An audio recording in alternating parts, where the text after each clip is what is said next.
Welcome back to Innovative History.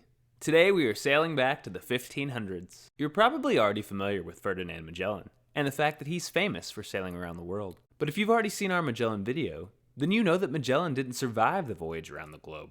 So why is he famous for sailing around the world? In fact, it was a lesser-known explorer named Juan Sebastian Elcano who ultimately completed the first known circumnavigation around the globe that Magellan set out to do back in 1519. But who was this Juan Sebastian Elcano? Who was the actual first explorer to successfully sail around the world? Elcano was born around 1486 in Castile, which is now part of Spain. Elcano was of Basque origin and is still honored in Spain for being the first sailor to circumnavigate the globe. Elcano spent his early years as a soldier and a sailor. He fought under Spain in the Italian Wars, and evidence suggests he continued to serve Spain by joining the Spanish expedition against Algiers in 1509. After serving his country, Elcano became a merchant sailor. However, he found himself facing criminal charges after trading a ship to pay off a debt owed to some Italian bankers. In order to evade punishment for his crime, Elcano sought a pardon with King Charles V of Spain. To do so, he had to serve under the command of Ferdinand Magellan, who had been funded by King Charles to find a route that would circumnavigate the globe and help Spain gain easier access to the global spice trade. On August 10, 1519, Elcano left Spain under the command of Ferdinand Magellan. The 5-ship armada reached what is now South America after a month. The first few months of the voyage were extremely difficult. A number of sailors, including Elcano himself, mutinied against Magellan's leadership. For his role in the revolt, Elcano was punished to hard labor.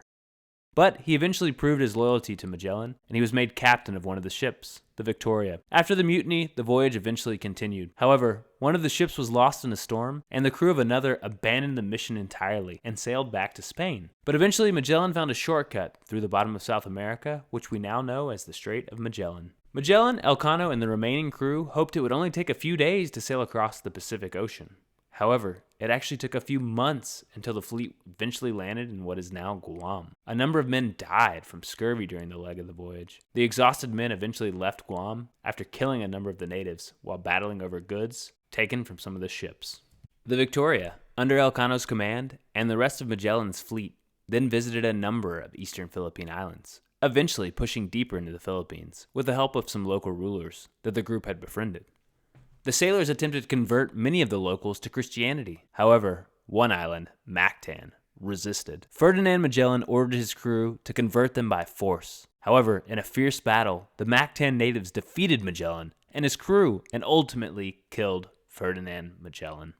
And so, with Magellan gone and another ship destroyed, a number of sailors tried to take command of the remaining crew. However, they were killed or lacked the leadership necessary to win the loyalty of the remaining sailors. Under Elcano's guidance and growing command over the remaining troops, finally, the remaining 2 ships, Elcano's Victoria and the Trinidad, made it to the Spice Islands, where they loaded up with valuable spices to take back to Spain. It was here that the 2 ships split up, with Elcano continuing to sail west in an attempt to return to Spain. Only Juan Sebastian Elcano's ship, the Victoria, eventually completed the voyage. He rounded the Cape of Good Hope in Africa, and eventually made it all the way back to Spain. A complete circumnavigation around the world. Of the estimated 270 men who joined the voyage, only 18 returned to Spain. Elcano ultimately attempted to repeat his success on another voyage to the Spice Islands, upon which he was tragically killed around the age of 50. Elcano rarely gets the credit he deserves for being the first captain to circumnavigate the globe. It was Magellan who launched the voyage after all,